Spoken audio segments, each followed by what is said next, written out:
Thank you, John. Good morning, everybody.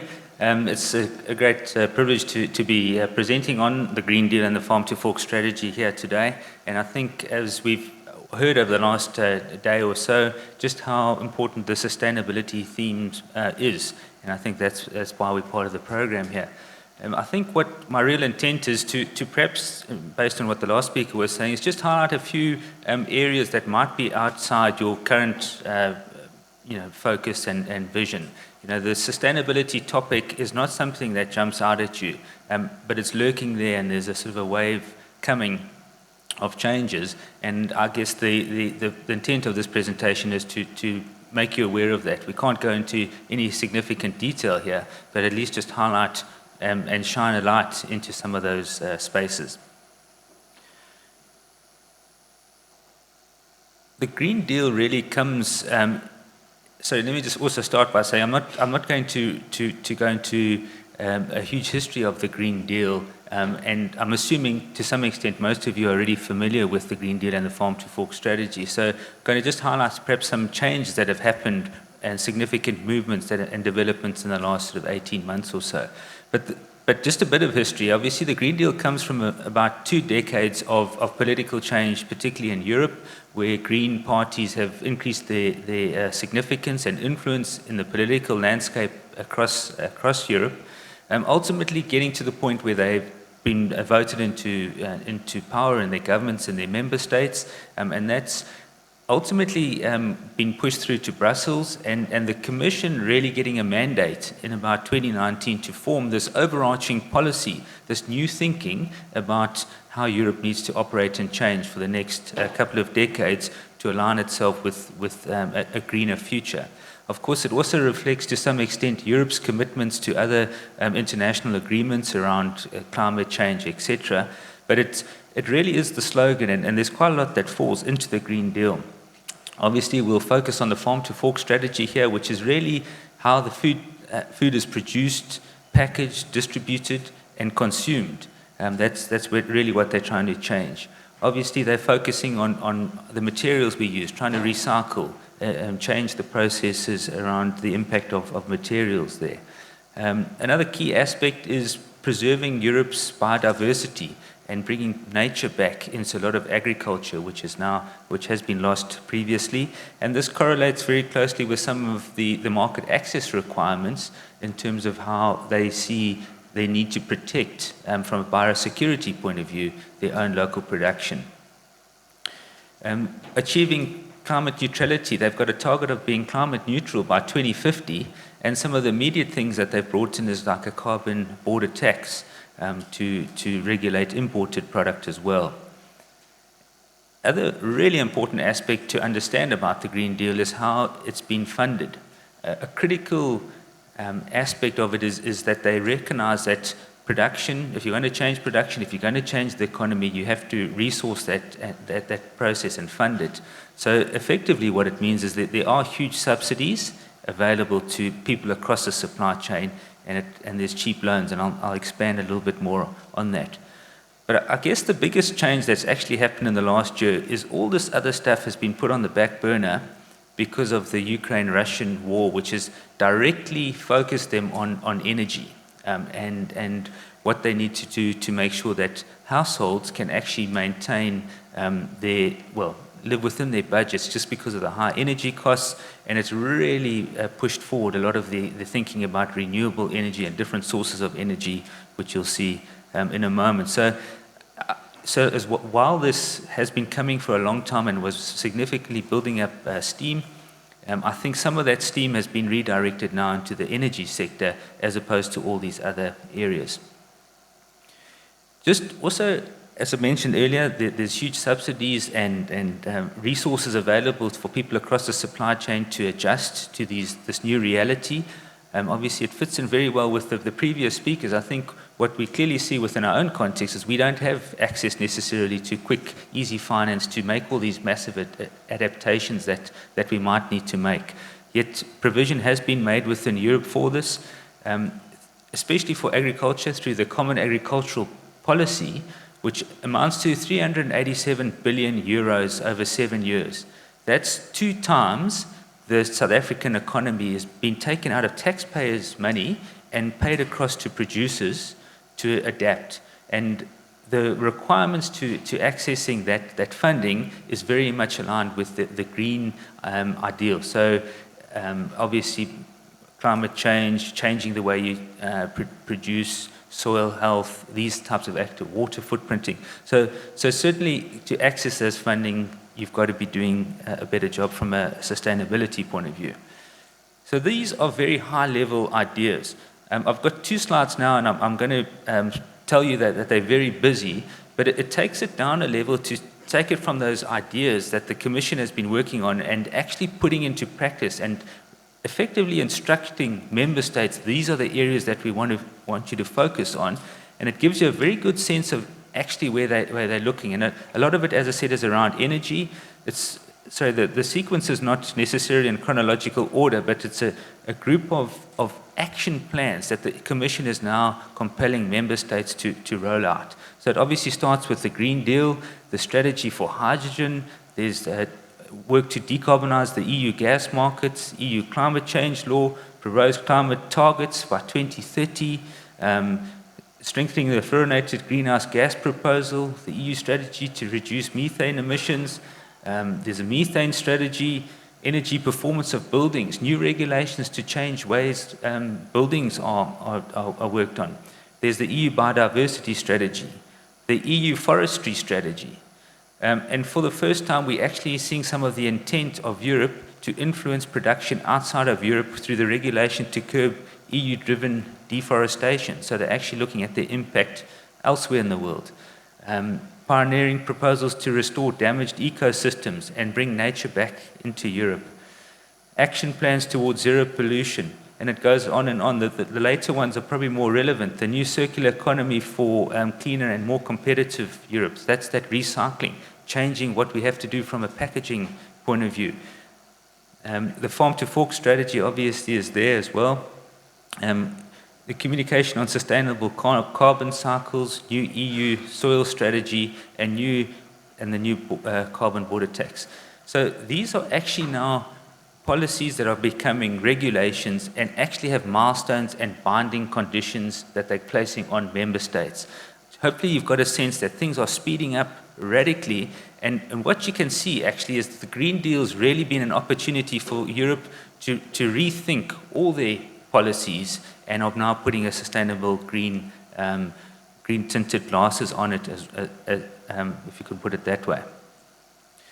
Just focusing on the farm to fork strategy, there's quite a lot in the farm to fork strategy which we can't really go into, but I think there are 4 areas that will really have an impact for Southern African citrus producers, and that River Bioscience insert now was highly relevant. I think it's critical to understand Europe has got this policy within the farm to fork strategy to reduce pesticides by 50%. It's related to the most hazardous pesticides, but it's really important to understand the perception and the expectation has been created at the moment that pesticide use can be reduced by 50% by 2030. This obviously, it's been interesting to see how this has played out in Europe. There has been a regulation that was set at the Commission level to substitute the most hazardous pesticides for less hazardous ones. This has been in place for about 15 years. There's been practically no movement of that, mainly because they expected the member states to implement it, and they actually are facing producers directly. And when you take out crop protection, you actually reduce your competitiveness and ability to produce a clean crop. And so member states are facing their own growers in their own countries with that reality.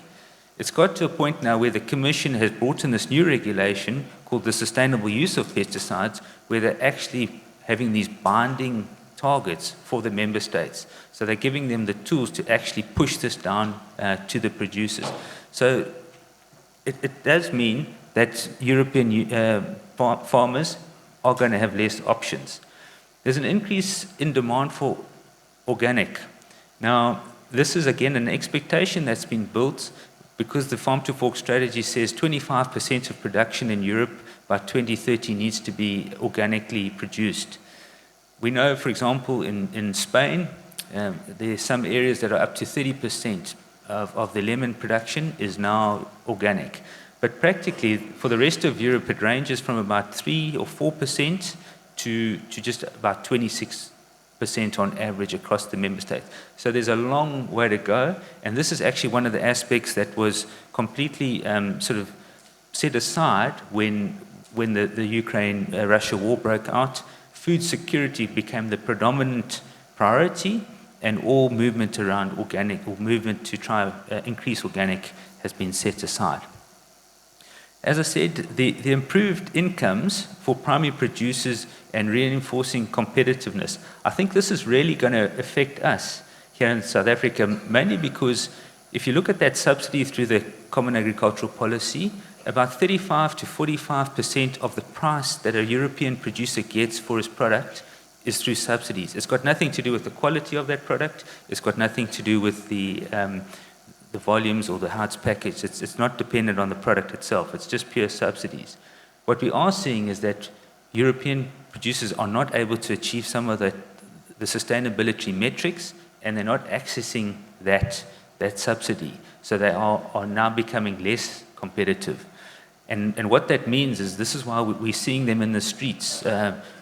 Dutch farmers driving their tractors down the highways, Spanish farmers in the town squares complaining because they actually aren't profitable, and this stream of soft money in terms of subsidies is actually drying up for them, and they're struggling to actually cope. If we then kind of look a little bit forward, what does this actually mean, and where are the impacts going to come from? And if you're obviously at the balcony of the hotel here, you can look onto the ocean.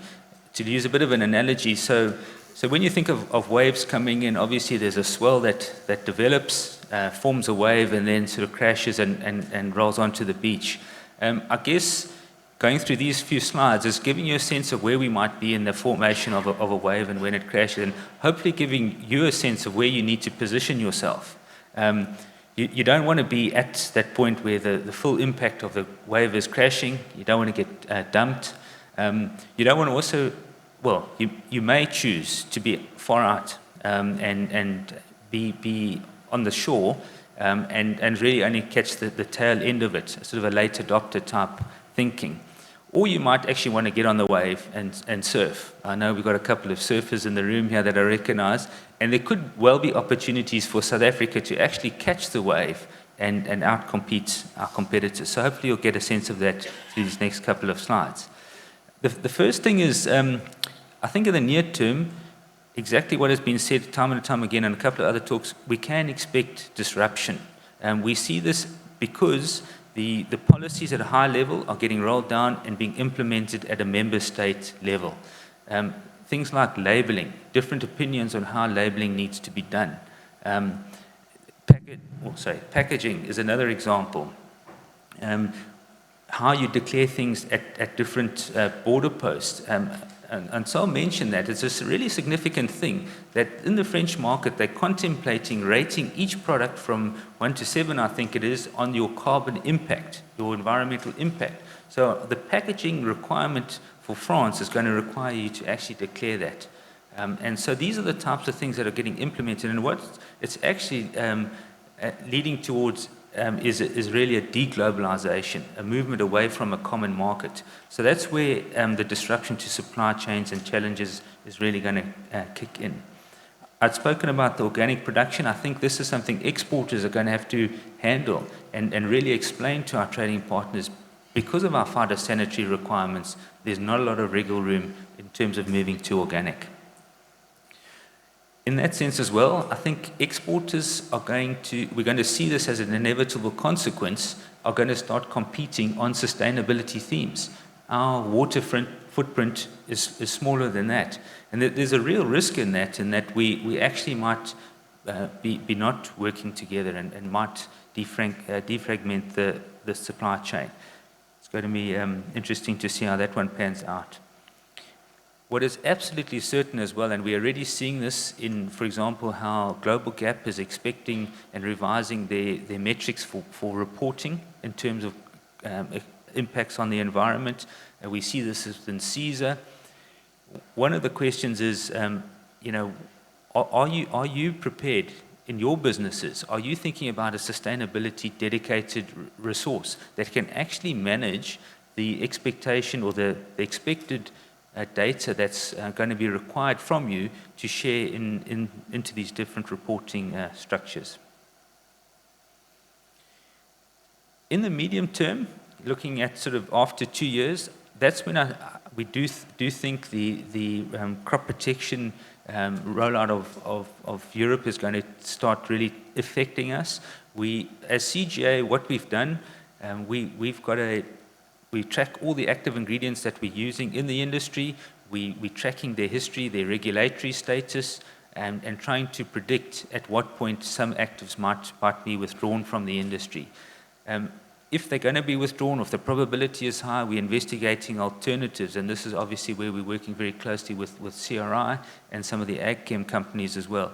But there is an intent, there is a process in place to really reduce the impact of the loss of critical crop protection products, particularly as they might influence our ability to comply with market access requirements going forward. We're already seeing also retailer requirements becoming more stringent. We know that the challenges that brings, but we feel as member states start to defragment and become their requirements actually diversifying, I think retailers are going to actually step in and just be firm in terms of what they think the market wants and put their foot down in terms of specific requirements. Unfortunately, from experience, we know that that's not helpful because retailers often have a top-down approach, don't understand production, and this actually undermines things like integrated pest management and actual good agricultural practice. So what's actually really good to do on the farm is not available to you because it now is in conflict with a retail requirement, which might not actually make good sense. And really the critical aspect of all this and trying to genuinely have a sustainable future really does depend on good science. We've got to have good data and good science to really show what works and what doesn't, because there is a lot of noise in this space, and without really good evidence, you can get caught up in that noise. Just further along in terms of long term, it's very clear, and the European unions are very open about it in all their policies, that they're intending to include mirror clauses. So when a new trade agreements are formed or when any bilateral discussions are happening, increasingly we are going to see mirror clauses being brought into those. So they will extend their requirements into the places of production. They call it reciprocation. I didn't mention it here, but fertilizer is a good example. Fertilizer is, in terms of use, there are studies that show European unions or some European Union member states use up to 6 times more fertilizer than we do in Southern Africa. Now, when you talk about reciprocation and you're looking to expect the same give and take from your trading partners, are you expecting them to come from half that? Where do we go from? It really becomes a complicated discussion about how do you actually genuinely reciprocate when you've got completely different production type systems. The other important aspect, just to tell you about, and there's a couple of studies that are coming out of Europe now, when they consider all the impacts of the policies that they're rolling out, the net impact of European Green Deal and the Farm to Fork strategy on European producers is that they inevitably will become huge net importers of food. The natural consequence of the biodiversity strategy, the reduction in inputs, ways they've got to produce food, and some of the numbers are significant. I mean, almost doubling or tripling the amount of imported food that they will actually require because of the very same policies that they are introducing. So again, there's going to be a lot of noise coming out of European producers when they are now basically got their hands tied behind their own back, trying to compete in this international space, while at the same time ensuring food security within Europe itself. So just looking forward, I mean, I think the points have been made. We obviously recognize the whole global system is changing, but I think particularly in the sustainability space, things are happening faster. So a couple of things we need to recognize, and in terms of the blinkers, widen and think about what we're doing about sustainability. The one is obviously we've got to anticipate we're going to have to be more adaptive and we're going to have to change quickly.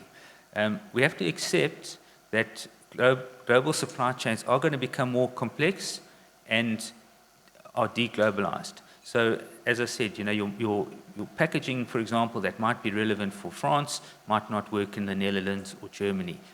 These are the types of realities we're going to have to work through.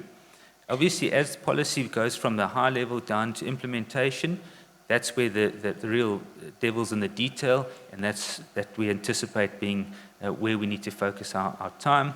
Obviously, the rate of change is increasing. This will lead, as mirror clauses come into play, I do think they'll become the next generation. There was tariffs, there was a WTO. Sustainability requirements in the next 10 to 15 years are expected to become trade barriers as well. And of course, add the uncertainty and the implementation that you have to do, it's really going to increase cost. So just in terms of, this is my last slide, in terms of how do we cope, we've actually created a process, a mechanism and a platform to actually try and unpack a whole lot of this, and that's the CGA Sustainability Forum. Our next meeting is on the 19th of April. Really strongly invite anybody interested in this to come and listen there. Here we can go into a little bit more detail. We can, and it's equally important for us in the office to hear what's happening from the industry, as much as it is to try and share with you what we see is happening in the sustainability space. So if you want to join that, please just contact me. We've got our next meeting on the 19th of April. Thanks, John. That's been done.